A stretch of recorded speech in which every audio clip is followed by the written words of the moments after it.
Can I say something for a minute? जरूर. Actually मेरा आज का जो प्रेजेंटेशन था वो मेरा फर्स्ट प्रेजेंटेशन था एंड कल का डॉक्टर सविता का प्रेजेंटेशन बहुत ही अच्छा हो गया था. तो इट वाज लाइक पहले बैट्समैन ने अच्छा स्कोर किया तो दूसरे बैट्समैन पे बहुत स्ट्रेस आ जाता है.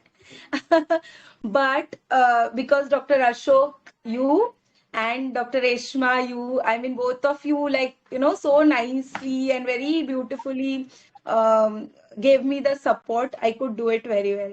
So I really feel blessed and grateful to you both. Thank you so much. Thank you. आपकी मेहनत है. हम लोग तो बस वो केमिस्ट्री में पढ़ते थे ना, उत्प्रेरक. नहीं, बट बहुत अच्छा लगा. Thank you. तो अब Also, सोना your पे daughter सुहागा made लगाएंगी. very nice slides. Yes. सोने पे सुहागा लगाएंगे रेशमा दीदी.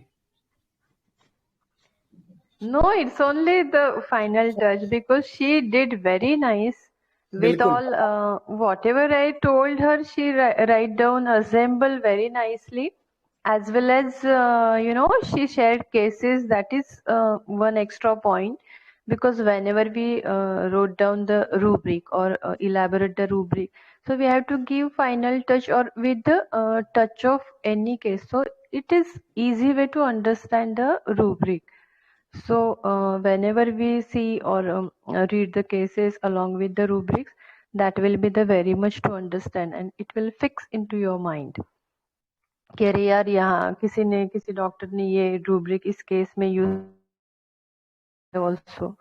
So this is one of the learning process कि whenever you share the cases, तो it will be the easy way to understand rubric. क्योंकि ऑलवेज हम लोग से पे जाते कि यार पेशेंट क्या बोलता है, से क्या है, तो वो पता चल जाता है कि हाँ यहाँ पे क्योंकि फाइन लाइन डीडी बहुत सारे रूब्रिक्स आते हैं. मतलब अभी डेलीरियम के साथ डेल्यूजन का रूब्रिक आया था ना, वेल्सेस वाला, या we can add asking nothing for also, या indifference to sufferings, all that are very fine डीडी कर सकते हैं हम लोग उसमें से.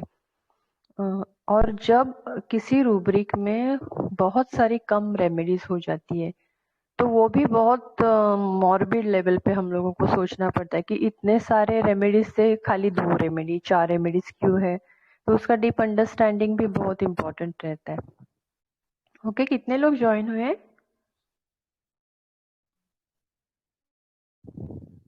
कब स्टार्ट करना है वो देखेंगे पहले. Doctor Smita, if you want to talk you can on your today's rubric. Okay, मतलब First only of सार. Yes, I mean, you know what, my main this thing was delirium rubric and delusion rubric. These were there since a long time. I'm also practicing since a long time, but I never understood the real meaning of delirium. So today I wanted everybody to get that idea. One doctor also mentioned that it is very difficult to differentiate when delirium to be taken, when confusion to be taken. So, because of this advanced classes, so many cases of belladonna, stramonium, calcarea repeatedly were shown on delirium.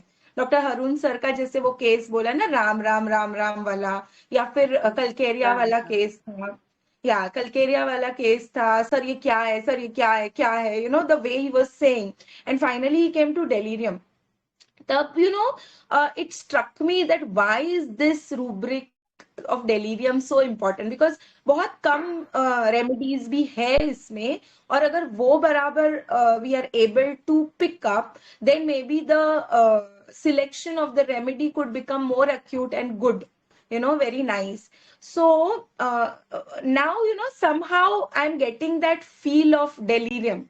So I feel the more we study about these rubrics, then we will get the feel. Otherwise, it is very easy to confuse between delusion or the other rubrics also. But I think the mentors have made it very clear when to use the delirium rubric. So if we continuously go on seeing these cases, hearing these cases, then we come to know this is derailment. Otherwise, we feel it is a part of the normal conversation of that patient. But जब वो बंदा बार बार राम राम राम राम राम राम बोलता है, या बात करते समय भी ऐसे बोलता है, या फिर then we come to know this is not normal, this is something थोड़ा डिरेल है. अब समझ में आता है वो डिरेल, ये खसका हुआ या कुछ अजीब. Normally we use these words which can be used in delirium. That is what I am thinking. Yes. And so now I will make it a point to read this delirium ka rubric again and again, so that if I'm able to get these rubrics, then it will really help me in my cases.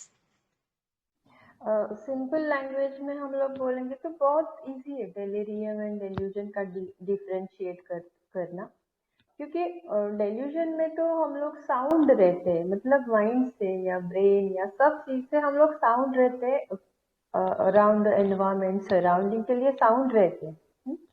तो for example जो routine example हम लोग use करते हैं कि सांप है और एक क्या बोलते हैं वो रोप है. हाँ, तो वो बंदा सांप रोप को ही सांप समझ के मार देगा. This is delusion.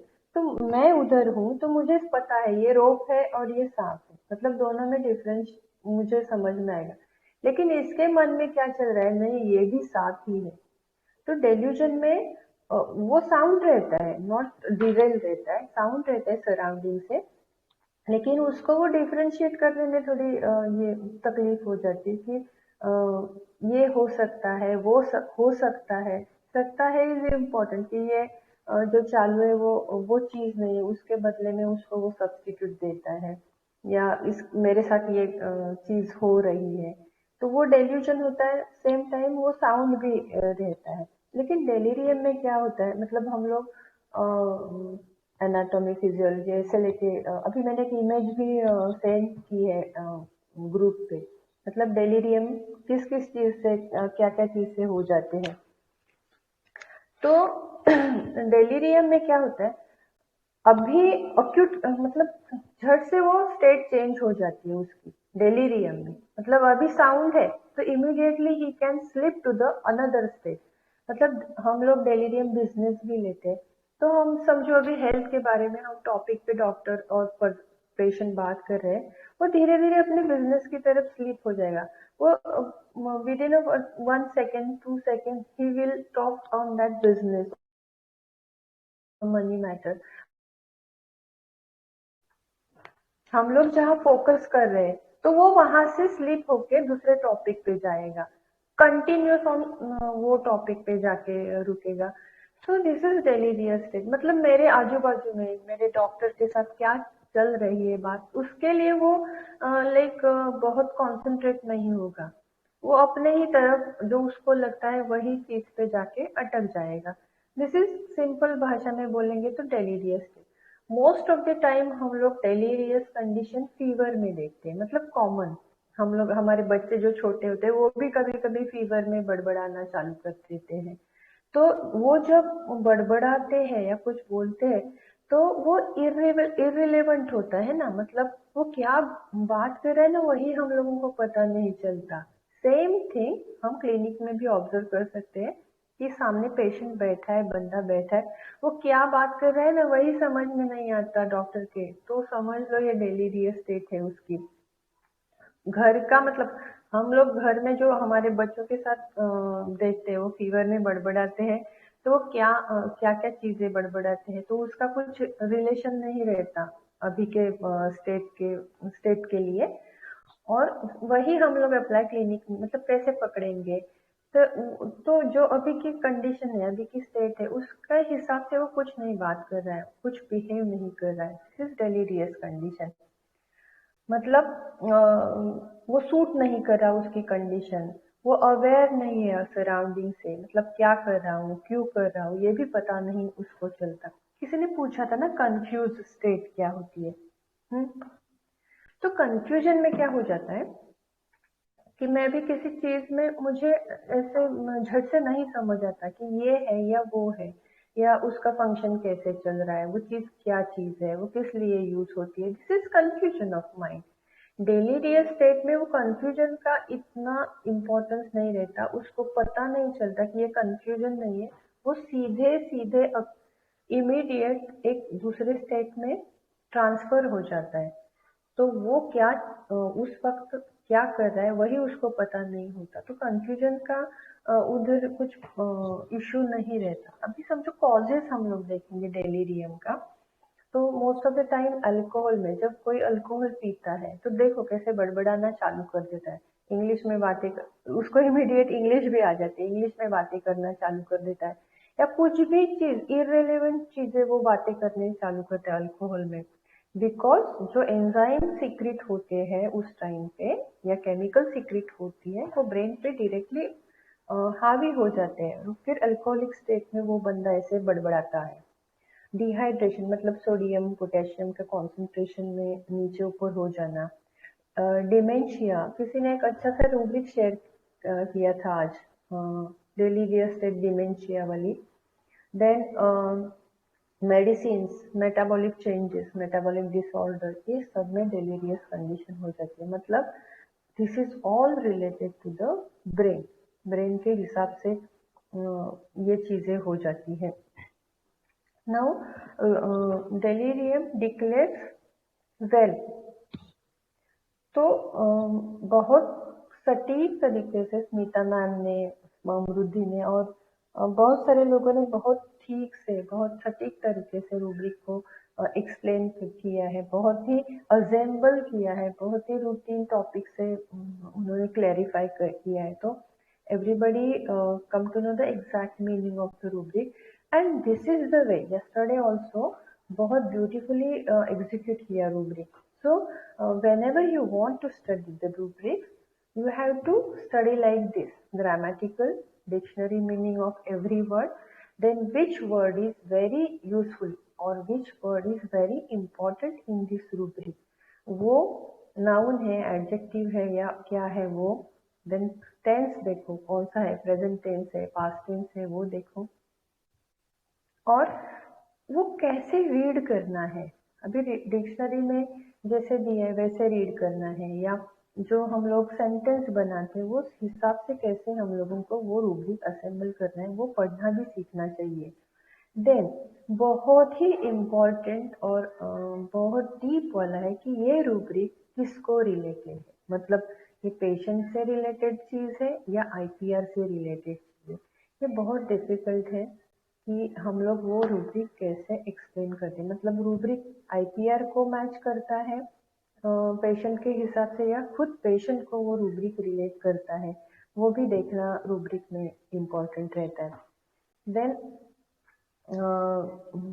देन जो हम लोगों को लाइफ के मोटोज रहते हैं या कोट्स रहते हैं बहुत बढ़िया से कोई चीज पे, तो वो कोट्स आप शेयर करो, इमेजेस शेयर करो, तो आप लोगों को या हम लोग सबको वो पता चलता है कि रूब्रिक का मीनिंग क्या है, क्या रिलेशन है लाइफ से, क्योंकि every rubric is related to the life only. So life के कोट्स हम लोग वो हिसाब से डालेंगे, रेफरेंस टू द रूब्रिक और वर्ड, तो हम लोगों को पता चलता है इसके मीनिंग क्या है, उसका डीप अंडरस्टैंडिंग क्या है।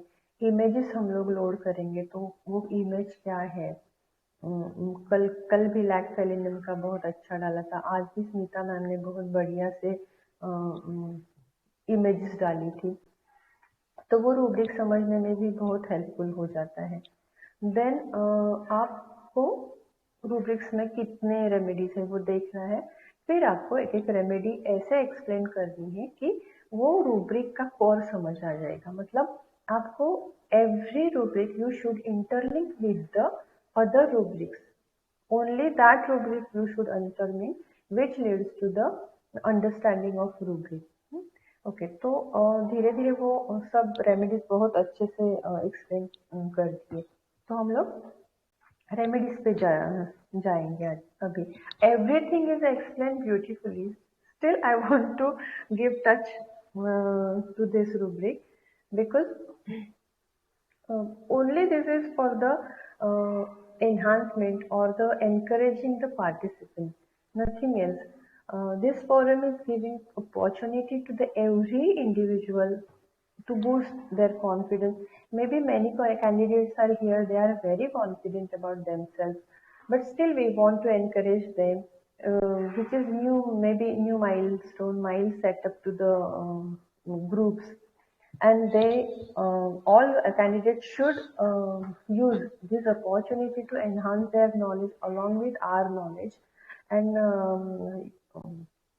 doing their best for this rubric study. Okay, so we will come to the remedies first.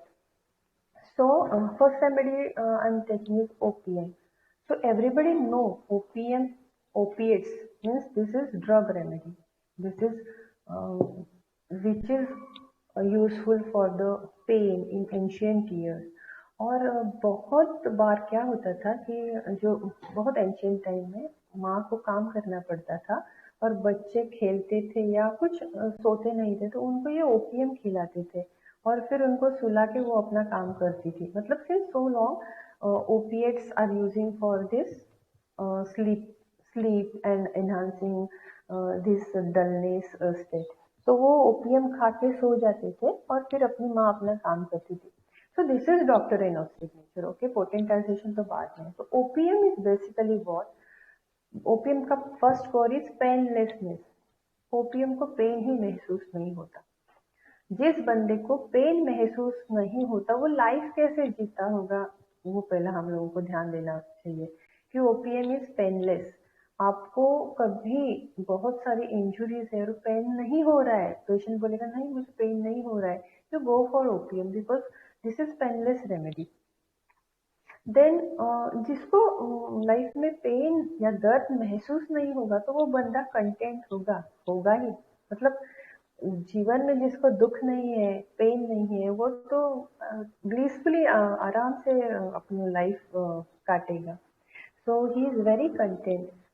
OPM का रूब्रिक है कंटेंट नाइट, कंटेंट और forget his pain and asking for nothing. Okay, this OPM है, blissful है, content है, painlessness है.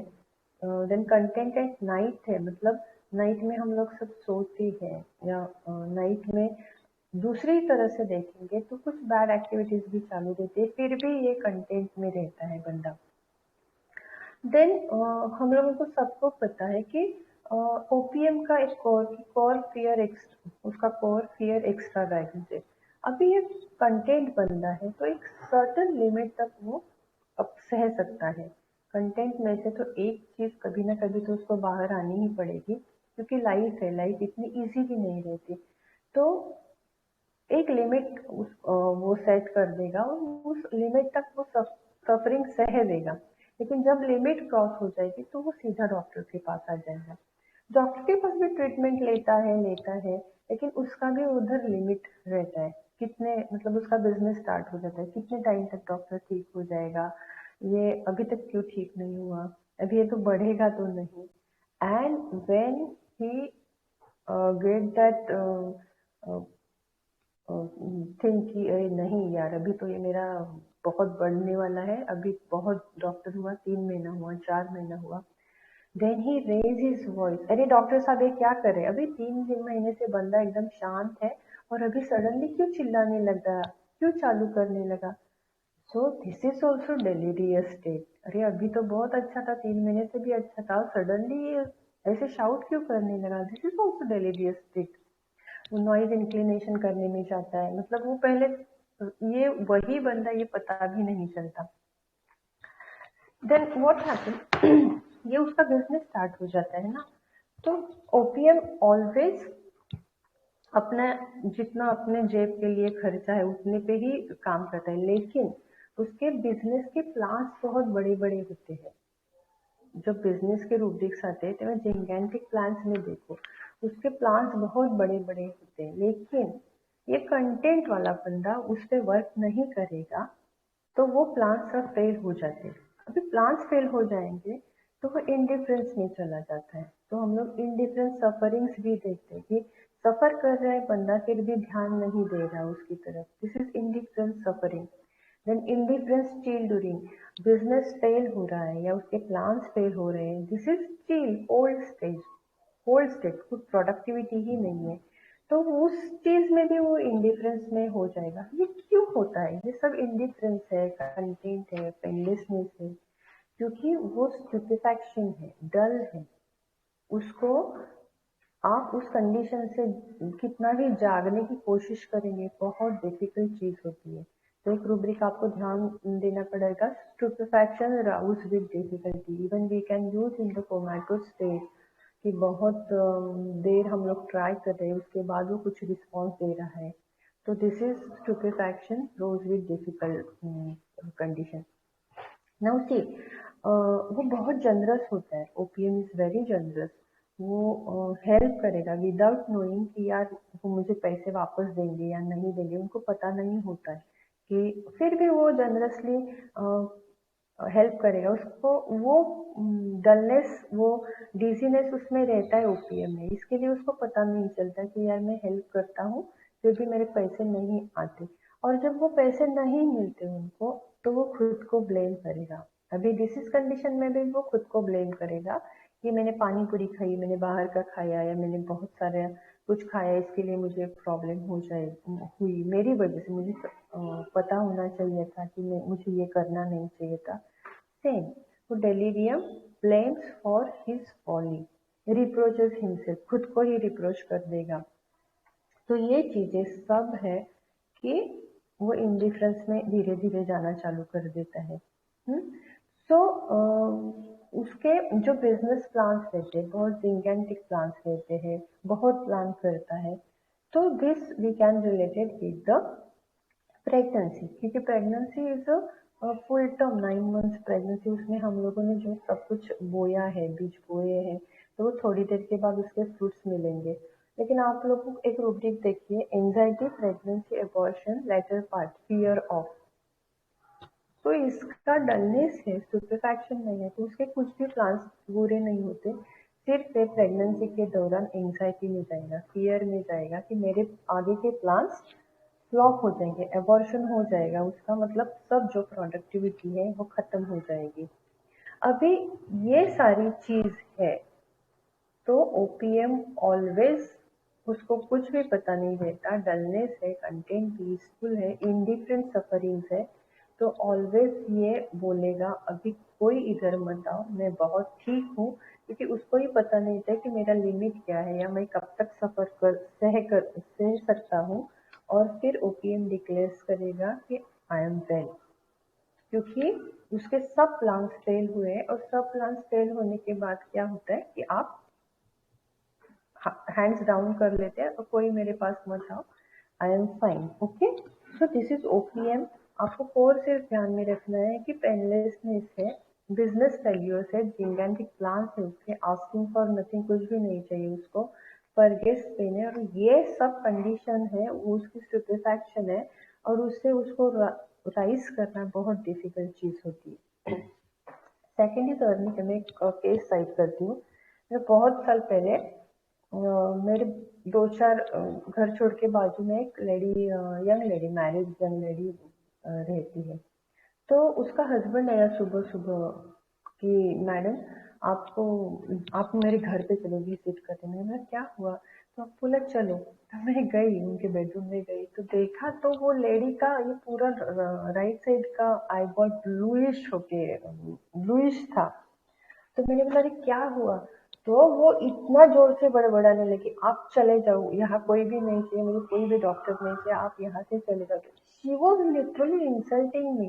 तो मैंने बोला मैं कि मतलब मैंने मन में सोचा यार मैं फोकट में तो नहीं आई, बुलाया इसके लिए आई हूँ ना मैं। So that is arnica, she was arnica.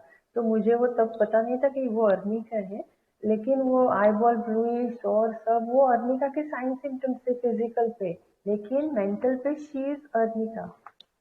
वो बोल रही, क्यों बोल रही थी वो, तो वो अभी कोरिलेट करेंगे। तो उसमें अर्निका को हम लोग बोलते हैं फुलिश ईगो। ये फुलिश ईगो अर्निका में कैसे डेवलप हो जाता है वो देखना पड़ेगा। तो फिजिकल में कभी कभी रूब्रिक्स एक्सप्लेनेशन या मैं क्लिनिक में भी फिजिकल का रिलेशन मेंटल से कैसे जोड़ सकते हैं वो ज्यादातर मैं देखती हूँ। This is only for the passion, कि ऐसे जस्ट देखना है कि फिजिकल्स का मेंटल से कैसे रिलेशन होता है। तो अर्निका का फुलिश ईगो कैसे डेवलप हो जाता है, सिर्फ हम लोग फुलिश ईगो ऐसे बोलते हैं, राइट। तो आपको पता है कि अर्निका में एक बहुत बढ़िया रूब्रिक है, होल्डिंग काउंसिल करके। पूरा रूब्रिक देख लीजिए आप। होल्डिंग काउंसिल, तो काउंसिल क्या रहता है?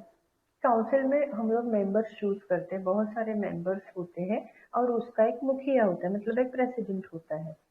और वो होल्डिंग मतलब उसके पास वो पावर है कि वो पूरे काउंसिल पे हुकूमत कर सकता है, और वो पावर है इसके लिए अर्निका का ईगो है। और वो ईगो का यूज कैसे करती है, इस वो ठीक से नहीं करती। ईगो का यूज भी करना सीखना चाहिए कि पॉजिटिव थिंग्स के लिए हम लोगों को करना चाहिए, लेकिन अर्निका वो नहीं करती क्योंकि वो ईगो का उसका स्ट्रांग होता है कि मेरे पास इतने सारे लोग, मैं उनको होल्ड कर सकती हूँ, तो आप क्या चीज है।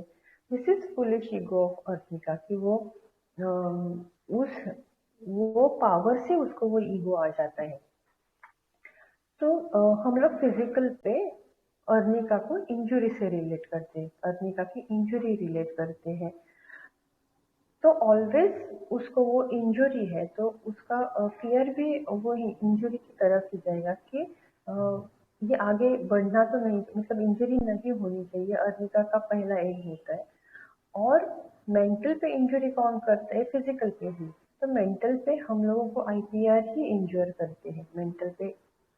तो समझो मुझे और जाके किसी की हेल्प लेनी पड़ेगी या आईपीआर की हेल्प लेनी पड़ेगी, तो वो मुझे नहीं चाहिए। और इसके लिए वो कभी भी शो नहीं करेगी मैं बीमार हूँ या मुझे किसी की हेल्प चाहिए, क्योंकि फ्यूचर में मैं भी जाके ये एचएसएफ के बुक में लिखा है डॉक्टर मयूरेश महाजन के। तो उन्होंने लिखा है कि आगे जाके मुझे किसी कभी हेल्प लेनी पड़ेगी, तो वो रिटर्न में आईपीआर मुझे बोलेगा मैंने आपको ये हेल्प करी थी, इसके लिए आप वो चीज से बाहर है, सिचुएशन से बाहर है।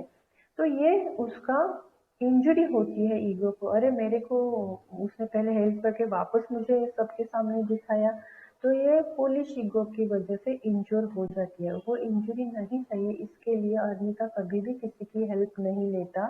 सो delirium declares well she is, वो पहले से ही डिक्लेयर कर देती है कि मैं ठीक हूँ, मेरे पास कोई मत आओ, मुझे कोई मत देखो।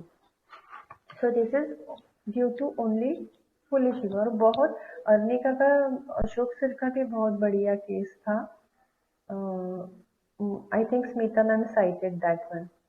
Then we come to the EPIS. EPIS हम लोगों को और पता है कि hilarity, mirth, laughing on the serious matter. अभी पेशेंट है laughing on the हम लोगों की एंट्री ही वही होती है केस से, laughing on a serious matter। कुछ भी आप इंटरेस्टिंगली कुछ सीरियस पूछ लो, वो झट से आंसर नहीं देगी। हाँ हाँ करके वो ऐसे लाइक तो हम लोगों को तभी यार कुछ तो मॉर्बिड दिख रहा है, राइट। तो दिस इज हम लोगों ऑलवेज हम लोग वही रूब्रिक से एंट्री मारते हैं कि लाफिंग ओवर सीरियस मैटर। सो एपिस कैसा रहे, जो मधुमक्खी रहती है वो कैसी रहती है, हर वक्त इस फूल से निकल के दूसरे फूल पे, वहां से निकल के तीसरे फूल पे, मतलब continuous she is in the motion, industrious mania रहता है उसका। वो कंटिन्यूस बिजी रहती है, बिंग ऐसे कुछ आवाज करके वो यहाँ से वहां, मतलब कंटिन्यूस वो बिजी ही रहती है। और वो अपने सोसाइटी में रहती है, उसका जो हाइव होता है, तो वो सब एक साथ मिलके काम करते हैं, एक दूसरे को मदद करने की जो उनकी टेंडेंसी रहती है, वो एपिस की टेंडेंसी है।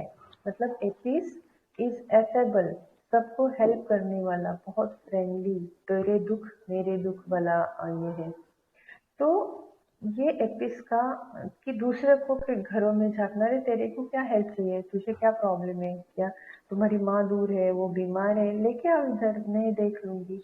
तो ये खुद पे सब लेगी, आपको क्या प्रॉब्लम है, आपका बॉयफ्रेंड नहीं है, उसे सेटिंग नहीं जम रही, मैं सेटिंग करके देती हूँ। तो लाइक ये इस तरह के भी हेल्प एपिस कर देगी। तो दिस इज बोरोइंग ट्रबल्स, दूसरे के दुख लेना, बोरो करना और खुद सफर हो जाना, क्योंकि affability, affable nature of Apis. Then second core is jealousy, बहुत सारी जेलसी। हम लोग हर वक्त वो जेलसी वाला पार्ट भूल जाते हैं, एनाटॉमी और लाइकेसिस पे जाके अटक जाते हैं, लेकिन एपिस की जेलसी नंबर 1 पे आती है। एपिस का जेलसी, देखो jealousy is a burning, right? तो फिजिकल पे हम लोग कैसे लेंगे? कभी मधुमक्खी ने काट लिया तो क्या बर्निंग होती है वो पता होनी चाहिए सबको। तो वो बर्निंग है, वो मेंटल पे भी बर्निंग है। किसी को देख के आपको जलन होती है, that is jealousy of Apis. Doctor Renoff signature है वो। Then third core of Apis is nymphomania. बहुत निम्फोमेनिक होती है वो, मतलब most of the time Apis is useful in classical पे देखेंगे तो वीडोज में देखेंगे, या एलिमेंट आफ्टर सेलिबसी में देखेंगे। वो क्या होता है, अभी एक केस में आपको बताती हूँ, सबको पता है फिर भी वापस बताते हैं। एक सेमिनार में ही देखी थी कि इसके हस्बैंड है, उसका एक्स्ट्रामैरिटल अफेयर, सिर्फ एक नहीं बहुत सारे एक्स्ट्रामैरिटल अफेयर्स है। ये लेडी ओल्ड एज है और बच्चों के साथ रहती है, फिर भी वो हंस हंस के सब नहीं, सब सब कुछ ठीक है। मैं यहाँ पे जाती हूँ, मेरी माँ उसको हेल्प करती है, सब सब सोसाइटी में उसको जानते हैं, ये है वो है। तो ये बेचारी अपने हस्बैंड के एक्स्ट्रामैरिटल अफेयर झांक के खुश रहने की कोशिश करती है, लेकिन अंदर से वो खुश होगी क्या? नहीं। हस्बैंड से वो प्यार, वो लव नहीं मिल रहा है। This is celibacy of Apis. और वो सब चीजें झांकने के लिए, मतलब उसका जो रैकेटनेस है वो बाहर नहीं दिखाने के लिए, वो हंस हंस के सबसे बातें करेगी। हाइलैरिटी, मर्थ, रेचेडनेस, वो सब एपिस का कोर है। सिर्फ हम लोगों को वो देखना है कि ये कैसे बिहेव करती है और किस सिचुएशन में बिहेव करती है। देन वन बहुत बढ़िया रूब्रिक है, डेल्यूजन स्टील पॉइंट ऐसे रूब्रिक है। तो वो सोचती थी मैं जो परवरिश करती हूँ मेरे बच्चों की, उसमें मुझे कहीं कमी ना रह जाए। मुझे हर वक्त उनके ऊपर नजर देखनी चाहिए, या किसी ने मुझे वो चीज पे पॉइंट नहीं करना चाहिए, टोकना नहीं चाहिए। तो इसके लिए वो कंटिन्यूअस अपने फैमिली के जो मैटर्स रहते हैं, checking family matters every time, मतलब घर में कुछ गड़बड़ नहीं है ना, अंदर कुछ नहीं, बच्चों बच्चे सब ठीक है, ये वो कर रहे, उसके लिए वो कंटिन्यूअस वो मतलब आंखों में तेल डाल के वो सब चीजें देखती है। देन जेलसी बहुत प्रोमिनेंट इन वुमन, सिर्फ आई थिंक एपिस है इस रूब्रिक में, जेलसी इन वुमन। अभी वुमन ही क्यों लिया है? क्योंकि मेल में इतनी जेलसी हम लोग नहीं देखते, लेकिन वुमन में देखते हैं। और most of the time it is oriented, सारे रूब्रिक्स देखेंगे हम लोग तो oriented to the lady part हम लोगों को दिखाई देते हैं। एपिस इज कंटिन्यूअसली बिजी, क्योंकि इसके घर में जाओ, उसको हेल्प करो, उसको जाके हेल्प करो, सबकी हेल्प करो। लेकिन इसको क्या मिलता है? सिर्फ थैंक्स पे उसका काम चल जाता है। मैंने आज मेरी सिस्टर इन लॉ को बुला रहे, आज तुझे शॉपिंग जाने, जाओ मैं घर के सब काम देखती हूँ, आप शॉपिंग करके आओ। लेकिन इसके मन में तो चलेगा ना, यार मैं भी शॉपिंग जाती तो मुझे नहीं जाने को मिलता क्योंकि मुझे फैमिली की केयर करनी है। तो वो आके बोलेगी थैंक्स, लेकिन इसको क्या मिलेगा? वो बाबा जी का ठल्लू बोलते ना कपिल शर्मा के शो में, वो उसको मिलेगा। तो एक इसके मन में कोई उमंग ही नहीं है, कुछ तरंग ही नहीं है, सिर्फ वो अपनी लाइफ रेचेडनेस हाइड करने के लिए वो सब दिखावा करती रहती है, जो रेचेडनेस छुपाने के लिए मर्थ है, हाइलाइट करती है। और फिर मेरा कुछ बाहर नहीं दिखे, या मुझे मतलब मेरा रेकेडनेस बाहर नहीं दिखे, इसके लिए शी डिक्लेयर्स कि आई एम गुड, मैं बहुत ही बढ़िया से हूँ, लेकिन अंदर से वो सच में बढ़िया सी नहीं रहती। Okay, now we come to the arsenic. Arsenic तो सबको बहुत बढ़िया से आता है, फिर भी अर्सेनिक का हम लोग फिजिकल से कोरिलेट कर देंगे। अर्सेनिक आपको पता ही मिनरल है, राइट? तो आर्सेनिक लाइज बिटवीन उसका, अभी इसका जो मिनरल ये रहता है पॉइंट, तो उसका insecurity lies between phosphorus and bismuth, I think वो फॉस्फोरस और बिस्मथ के बीच में लाया होता है। तो insecurity is the main core, insecurity is main core of arsenic. तो उसको हेल्थ की इनसिक्योरिटी है, ऑर्डर की, और पैसों की बहुत उसको ऐसे टेंशन रहती है आर्सेनिक में, health, order, security. Okay, But arsenic is a man of house. Arsenic is a man of house. तो स्मिता मैम ने स्टार्ट करते ही लिखा था, अरे यार सीडीएफ है, इम्पेशंस है, तो ये बंदा कैसे बोलेगा कि मैं बहुत ठीक ठाक हूँ, डिक्लेयर्स वेल हूँ, ये कैसे होगा ना। तो हम लोग सिर्फ वही रूब्रिक्स देखेंगे आर्सेनिक के। तो राजन शंकरन सर ने वही बोला है कि उसका इनसिक्योरिटी मेन कोर है आर्सेनिक का। तो ये लोग फैस्टिडियस है, ऑर्डर में रहना चाहते हैं, मुझे इस चीज से इमीडिएट बाहर निकालो, एवरेज है, सेल्फिश है। तो ये वन साइड हुआ। Same time arsenic is very careful, anxious about their family, family की बहुत सारी केयर करने वाला बंदा है।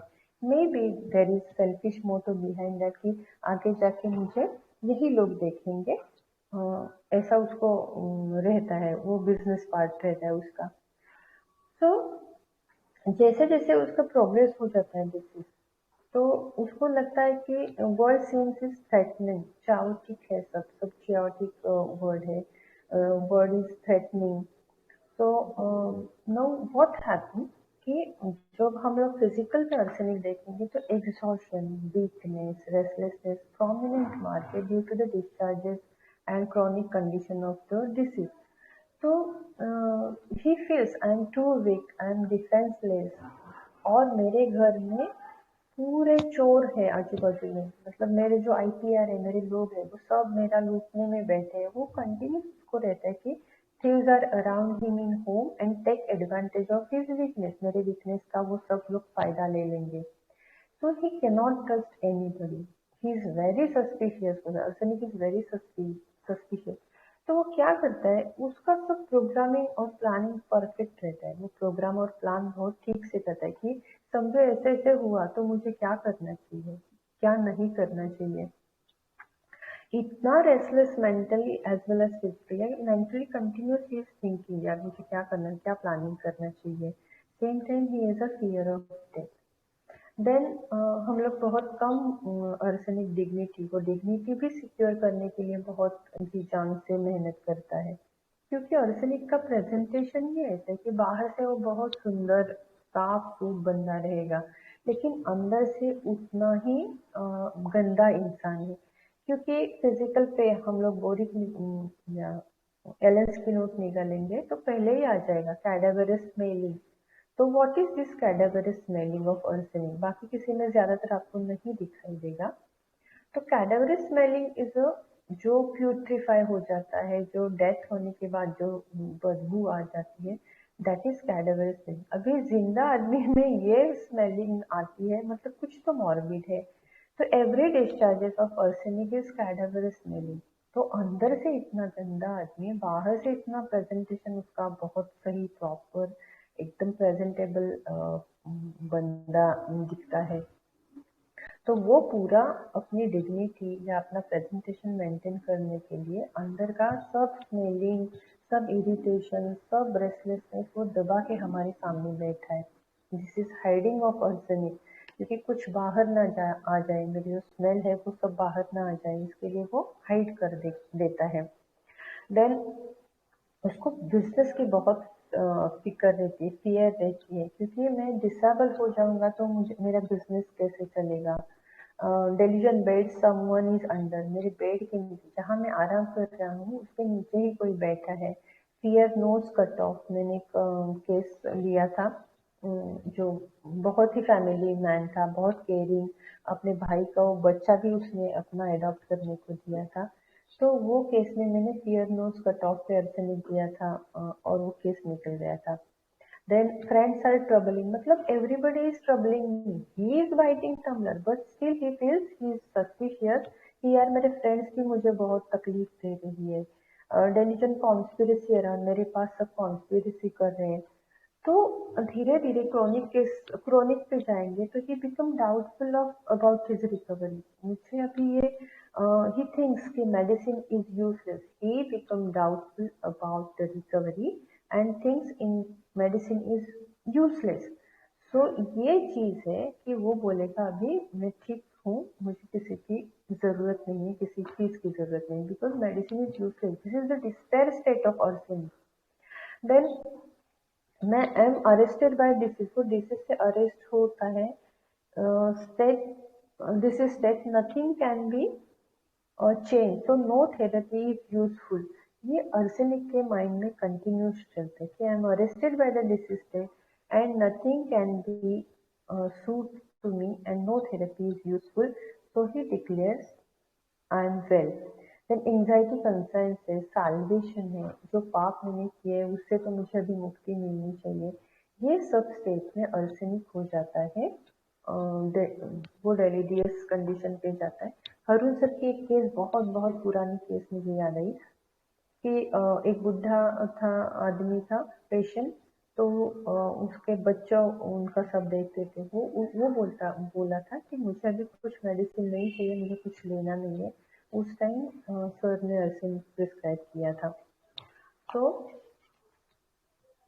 This is all about today's rubric. बहुत स्मिता मैम ने बहुत बढ़िया से सब लिया था।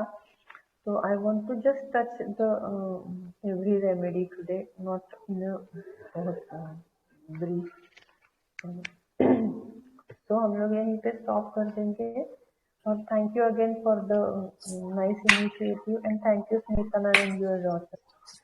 Thank you so much. Thank you, मजा आ गया। और जितना पूरा दिन पढ़ा उतना ये अभी 1 घंटे की क्लास में उससे कम नहीं तो उससे ज्यादा नहीं, जो भी है, लेकिन जो अभी दिन भर पढ़ा और उसका एक्सट्रैक्ट अभी मिला। और मुझे लग रहा है आज का ये जो सेशन है, जो पढ़ेगा उसको ये 5 दवाई से जुड़े केस तो छूटेंगे नहीं। Thank you both of you. और जो आज सभी मेंबर ने पार्टिसिपेट किया उनको थैंक यू। और प्लीज जो लोग अभी रूब्रिक प्रेजेंटेशन के लिए आगे नहीं आए हैं, प्लीज वो लोग आगे आइए, उनको बेनिफिट ही होगा। यदि जो वाकई सीखना चाहते हैं, वाकई एडवांस माइंड मेथड करना चाहते हैं, वो प्लीज रूब्रिक शेयर करने के लिए आगे आइए। Okay, thank you. बहुत सिंपल है ये सब, मतलब जो अभी जो पैटर्न कल और आज जो पैटर्न, उस हिसाब से ही आप लोग रूब्रिक प्रेजेंट कर दो। कोई भी चीज की कभी भी मतलब जरूरत पड़ी तो आप किसी को भी कॉल, मतलब मुझे मेंटोर किसी ने दूसरी को दिया है, ऐसी कुछ चीज नहीं है। आप किसी को भी आप कॉल करके आपकी क्वेरी पूछ सकते हैं, या मैं कैसे रूब्रिक प्रेजेंट करूं। बहुत बड़ा नहीं रूब्रिक लिया तो भी चलेगा, छोटा छोटा करेंगे, कोर करके राइट डाउन करेंगे तो भी चलेगा। At least you should try your best कि मैं कुछ बेस्ट दे दूंगी तो उससे बहुत अच्छा निकलेगा। मेंटोर तो किसी को भी आप कॉल करके पूछ सकते हैं और आपको वो हेल्प मिलेगी जरूर। मैं दूसरे मेंटोर्स के बिहाफ पे भी आपको बोल सकती हूँ कि आपको कोई भी हेल्प कर देगा। या आपके हमारे ग्रुप के बहुत सारे फ्रेंड्स हैं, उनको भी आप कांटेक्ट में लेके वो रूब्रिक प्रिपेयर कर सकते हैं। डिक्शनरी ढूंढो, गूगल सर्च करो, हमारे अदर ग्रुप सर्च करो, उसमें आपको कुछ ना कुछ हिंट तो मिलती ही जाएगी। कुछ नहीं आएगा तो आप किसी को भी पूछ सकते हैं, लेकिन प्लीज ट्राई। हम लोग भी ट्राई करते हैं इसके लिए, मतलब थोड़ा सा ABCD स्टार्ट कर दिया है। So everybody should try on this new initiative that will help your or boost your confidence surely. बहुत 2 दिन बहुत बढ़िया रूब्रिक हुआ। तो जो कल सर है ना, मुलानी सर है, तो वो भी बहुत ही शिक्षक हो जाएगा रूब्रिक का। बहुत अच्छा रूब्रिक आने वाला है, बहुत बढ़िया रूब्रिक आने वाला है। ओके। तो best of luck for all participants and mentors also. चलो, किसी की क्वेरी है तो पूछ लो, ठीक है। Good night. Good night. Thank you madam, thank you Smita ma'am, thank you Reshma दीदी। आप म्यूट हैं। Okay, thank you sir. Okay sir, thank you.